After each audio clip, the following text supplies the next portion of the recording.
when I came here and when I met the parents of those girls, and when I met those girls who escaped from that kidnapping, I just felt the real situation which they were facing, because it has a different impact when you hear the story from someone else and when you hear the story from the person who has suffered through the situation. So now I can deeply feel the situation of my sisters here, and they are really sad because they want their other sisters who are still in the under the abduction of Boko Haram. They want them to be safe and to come back, and it's their only wish. They wish to see those girls. And when I met the parents, they all were crying, and they were asking the government, they were asking their president that they should bring back our girls, they should bring back our girls.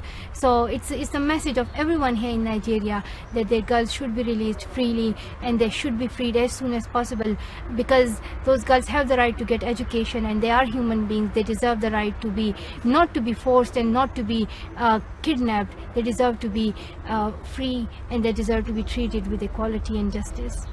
And you must feel the many similarities with your own case in Pakistan.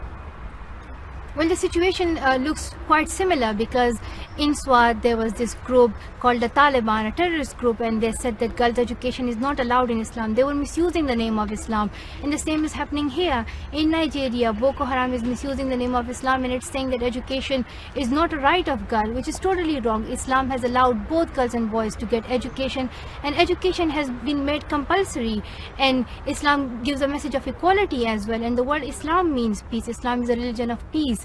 The Taliban, they started bomb blasts. They destroyed more than 400 schools. They were against education, and they stopped women from going to markets, and I was not able to go to school at that time when the Taliban took control over Swat. But the people of Swat, they spoke, they raised their voices.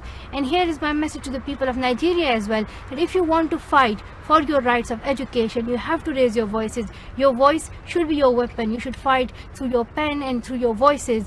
So I'm hopeful that they will raise their voices, as there are some groups who are raising the voice of the girls and saying, bring back our girls. So we should continue this campaign here in Nigeria, and we should ask the government to take action as soon as possible.